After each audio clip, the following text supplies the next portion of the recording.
In the middle of the night on June 6, 1996, two little boys were killed in their own home in Rowlett, Texas.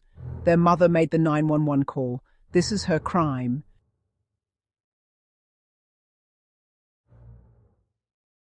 Darlie Routier was 26 years old in the summer of 1996.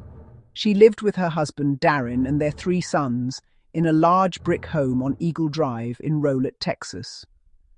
By all outward appearances, the Routiers had built a comfortable life. A Jaguar in the driveway, a cabin cruiser nearby, a home in a fashionable neighborhood. But beneath that surface, things were not what they seemed. The family was facing serious financial difficulties. Debts were mounting. And the pressure behind closed doors was building in ways that nobody outside those walls fully understood. On the night of June 5, 1996, Darlie and her two eldest sons, 6-year-old Devon and 5-year-old Damon, fell asleep downstairs in the family room. Her husband Darren and their 8-month-old baby Drake were upstairs asleep in the master bedroom. What happened in the hours that followed would become one of the most debated and most disturbing cases in Texas criminal history. At 2:31 in the morning, 911 dispatchers received a frantic call from the Routier home. Darlie was screaming. She told the operator that someone had broken into her home while she and her boys were sleeping, that an intruder had stabbed her children, that her babies were dying. Police arrived within 3 minutes. What they found was devastating. Devon was already dead. Damon was still alive, but barely. He died before reaching the hospital. Darlie herself had wounds to her throat, her arm, and her shoulder. She was treated at hospital and released a few days later. Darlie told investigators that she had woken to find a man standing over her, a white male in a dark shirt, jeans, and a baseball cap. She said they struggled. She said he dropped the knife and fled through a cut window screen in the garage. Police found the screen. They found a bloody sock in an alley 75 yards from the home. On the surface, it looked like a break-in, but investigators began to notice things that did not add up. The crime scene told a complicated story. The blood spatter evidence raised questions. The window screen that the supposed intruder had cut showed fibers consistent with a bread knife from inside the Routier home, not from outside. Officers on the scene noted that Darlie seemed oddly calm in certain moments. During the 911 call, she made a point of telling the dispatcher that she had touched the knife, asking whether they could still get fingerprints from it. One officer later testified that if she was worried about fingerprints on a knife, she could certainly take care of her children. As paramedics worked on Damon, Darlie did not follow them. She did not ask where they were taking him. At the hospital, staff testified that nobody saw Darlie cry, even when she encountered her son's body. She never asked about her children.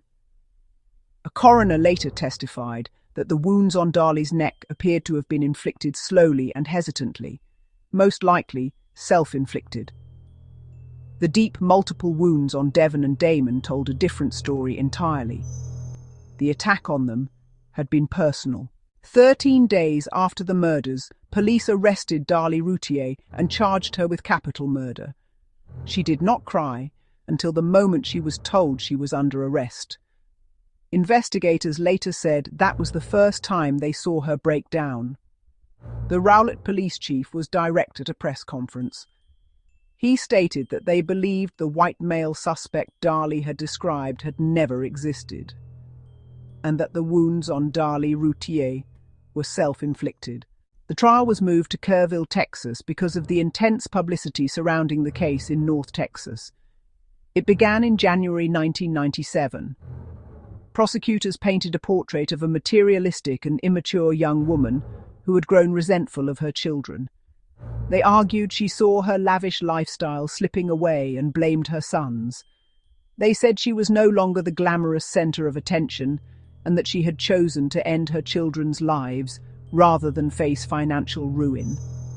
The defense argued there was no confession, no witnesses, and no clear motive, and that the wound on her neck was only 2 inches from her carotid artery, not consistent with something self-inflicted.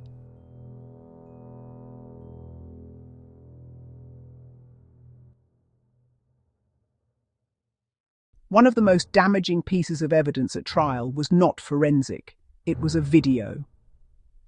8 days after Devon and Damon were buried, the family held a graveside birthday celebration for Devon, who would have turned 7 years old. The video showed Darlie at the grave, spraying silly string and laughing. Prosecutors played a 15-second clip of that footage for the jury. They said it gave insight into who this woman really was. What the jury was not told was that the silly string portion of the event came after a solemn private memorial. That context was left out entirely. Darlie Routier took the stand in her own defense. Her attorneys had advised her not to. She testified anyway. Prosecutors later said she withered under cross-examination. She showed little emotion throughout the trial. There were reports that she was concerned about her hair not being done the night before she testified. The jury deliberated for 8 hours. On February 1st, 1997, they found Darlie Routier guilty of the capital murder of 5-year-old Damon. She was sentenced to death by lethal injection. Darlie Routier has maintained her innocence from the moment of her arrest to this day. Her case has never gone away. Over the years, supporters have raised serious questions about the investigation: mishandled forensic evidence, unreliable expert testimony, and potentially exculpatory evidence that was never presented to the jury. At least one juror later came forward and said he regretted his guilty vote after reviewing photographic evidence post-trial. He said he no longer believed her wounds were self-inflicted.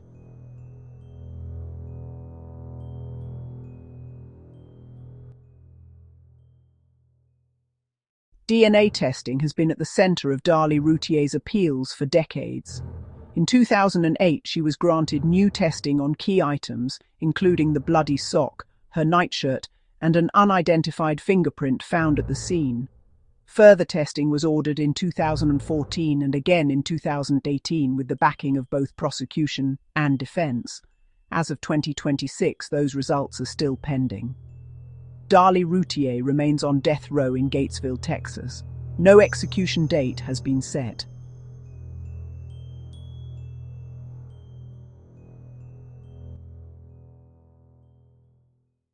This case has divided people for nearly 30 years.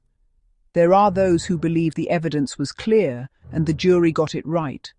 And there are those who believe that what happened in that courtroom in Kerrville was a profound miscarriage of justice.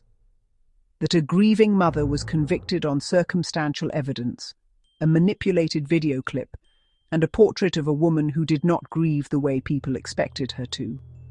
The truth of what happened inside that home on Eagle Drive on the night of June 5, 1996, has never been fully settled, and for many people it never will be. Devon Routier was 6 years old. Damon Routier was 5. They fell asleep in their family home that night and never woke up. Whatever the truth is, they deserved better. They deserved to grow up.